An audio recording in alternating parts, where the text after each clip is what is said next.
Sida title-ka aad ka soo aragtay sidee NFT loo sameeyaa kaliya kuma saabsana muuqaalkan sidee NFT loo sameeyaa waxa uu ku saabsan yahay sidee maanta internetka aan uga faa'iidaystaa aadna ugu sameyn kartaa dhaqaalo maanta kugu filan haddii aad haysato maanta computer iyo telephone aadan weli internetka wax lacag aadan ka sameynin waxay noqon kartaa laba mid koowaad waxay noqon kartaa waa in aad tahay qof caajis badan oo waqtigiisa ku dhumiya in uu daawado muuqaalo aan waxba kusoo kordhinaynin ama wax uusan ka faa'iideyn taasina waxay ku keeni kartaa caajis iyo in aadan waqtigaaga aadan ku xisaabtamin midda labaad waxay noqon kartaa in aadan aqoonin meel aad wax ka bilowdo oo aad u baahan tahay maanta internetka in aad ka faa'iidaysto haddaba haddii aad tahay qofkaasi waxaan rajeynaya in janalkan uu ku caawin doono sidoo kaleetan maanta internetka waxaad u baahato xirfadda aad u baahanto inaad barato maanta si bilaash iyo si lacag waad ku heli kartaa balse haddii aadan aqoonin meelaha laga raadiyo courseska freega ah haddii aad u baahan tihiin xagga commentiga hoose ayaad kusoo codsan kartaa haddaba haddii aan u gudagalo muuqaalkeena waxaan kula wadaagi doonaa 3 xirfad oo maanta muhiim ku ah inaad barato haddii aad barato 3 xirfad waxaad awood u yeelanaysaa in aad sameyso projectyo maanta runtii dhaqaale fiican aad ka sameyn karto sidoo kale waxaad awood u yeelanaysaa maanta inaad dhisto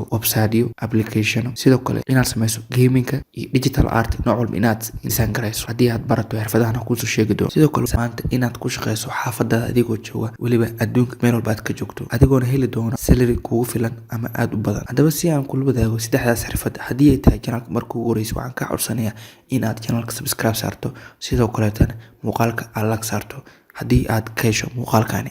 haddii aan ku bilaabo xirfadda koowaad waxay tahay waa programming language isku day inaad barato programming language-ka kuwa ugu caansan waa inaad barato HTML iyo JavaScript sidoo kale waxaan kula talinayaa inaad barato Python aad ay ugu fududahay JavaScript haddii aad luqadan barato maanta waxyaabo badan ayaad qabsan kartaa projectyo badan waad sameyn kartaa xirfadda programming language-kana maanta dalka aad iyo aad ayaa loogu baahan yahay haddii aad barato xirfadahan maanta dhulka ma dhici doontid waxaadna ku shaqeyn doontaa adigoo xaafadaada jooga haddii aan u gudubno xirfadda labaad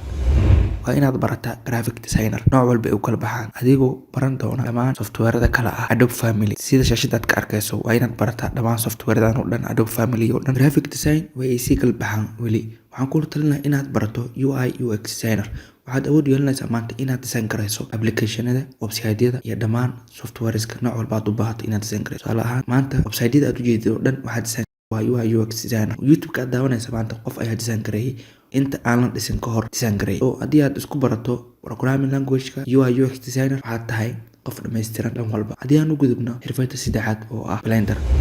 waa software waa tool graphic designer ah balse waxaan gooni ugu bixiyo waxay tahay wuxuu qabtaa shaqooyin aad iyo aad u badan waxaad awood u yeelanaysaa maanta inaad sameyso 3D modeling tusaale haddii aad u baahantahay maanta NFT-da aad arkayso dhammaantooda badankood waxaa lagu sameeyey waa 3D modeling aad arkayso badankood waxaa lagu sameeyey waa Blender way jiraan software badan balse softwarekani ayaa runtii ugu caansan wuxuu ku jiraa kuwa ugu caansan Blender isku day inaad softwarekan Blender barato waxaad dhisi doontaa waxaad sameyn doontaa gaming 3D oo aad u qurux badan motion graphic designer oo aad u fiican ayaad sameyn doontaa haddii aad barato Blender sidoo kale haddii aad u baahan tahay NFT sida loo sameeyo adigoo aqoonin xirfadahan kuusoo sheegay oo dhan muuqaal ku xig ayaan ka dhigi doonaa sidii NFT u sameyn kartaa adigoo wax coding ama designer aadan ahayn haddii aad u baahan tihiin xagga commentiga hoos kusoo sheega si aan muuqaal ugu soo sameeyo sida NFT maanta aad u sameyn lahayd sidoo kaleetana sida maanta suuqa aad u gelin lahayd sida loo geliyo suuq NFT sidoo kale sida wallet MetaMask-ga lagu xiro OpenSea haddii aad u baahan tihiin muuqaalkaasi waxaan kasoo sameyn doonaa muuqaal full ah si muuqaaladaas inaan si ku dhaafin waxaan kaa codsanayaa kaliya inaad channelka subscribe saarto